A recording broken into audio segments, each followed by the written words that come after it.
I was in 12th grade in high school, my final year in high school. I began to think deeply about the problems in the society that I was growing up in. And that was a society that was characterized by a lot of social problems. I was in a poor neighborhood, public housing projects. My father wasn't in the picture, 7 children. But we had a good childhood, and my mother took care of us. She didn't drink, she didn't smoke, she didn't have a drug habit. So she spent the money she had on us, keeping us well fed and clothed and doing her best. But around myself and around my family, immediate family, there were a lot of problems.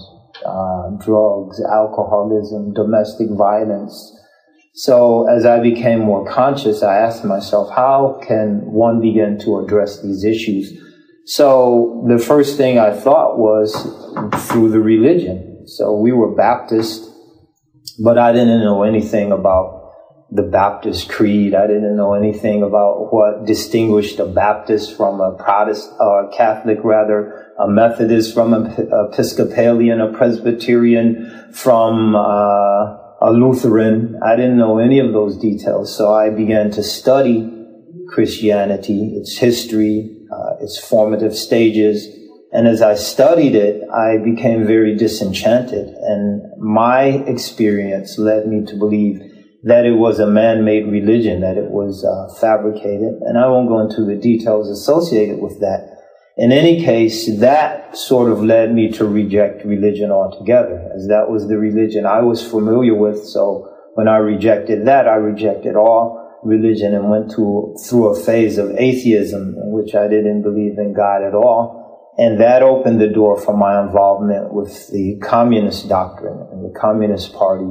And I came to believe that the solution was to be found in the communist revolution, that we will have a class-based struggle, and those who were exploited will end up on top, and the exploiters will be vanquished, so the proletariat will vanquish the bourgeoisie, and we'd have a classless society, and we'd all live happily ever after, and each would be given according to their need, and the rhetoric of that movement.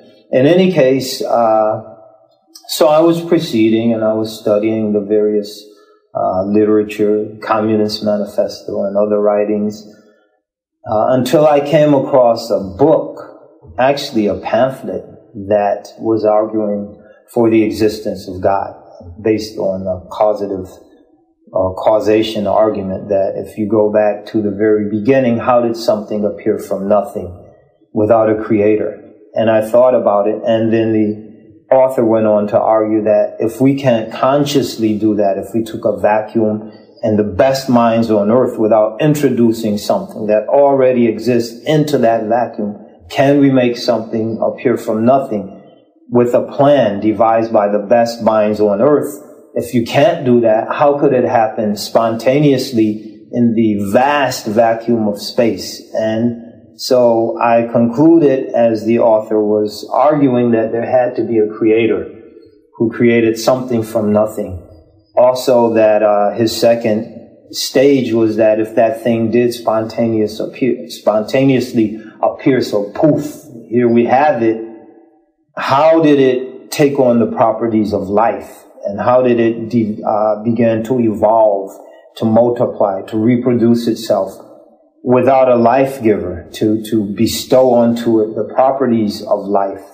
So I concluded there had to be a life giver. And then his final argument was that if we assume the impossibility of this thing appearing on its own, and if we assume that it can take on the properties of life and begin to multiply and expand in an orderly fashion, then how could it evolve with no planner, no arranger, no organizer into all of the intricacy, the vastness, the interconnected systems that we see throughout this universe? So sort of the intelligent design argument. So I was convinced that there had to be a creator, there had to be a life giver, there had to be a designer, an evolver, a cherisher. And I would later learn that these were all from the names and attributes of God. So in any case, or among the names and attributes of God. So I concluded there has to be a God. But the next step in terms of my personal search was, who is God and what does God want from human beings, and how do we worship God in a sure fashion? So I began to find an answer to that question, and that led me to study Buddhism, and it led me to study again Christianity, which I again rejected a second time. It led me to transcendental meditation that I was involved in for 2 years approximately.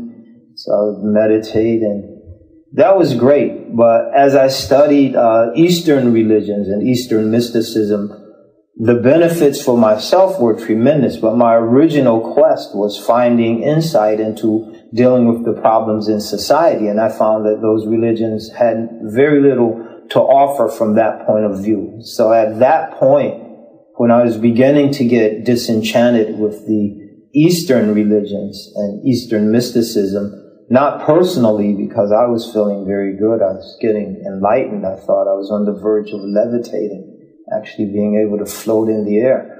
But it offered nothing, no program for society at large. So right at that point, a friend of mine gave me a book on Islam, and that book was Islam in Focus, which is pretty common in Dawah circles, Islamic propagation circles.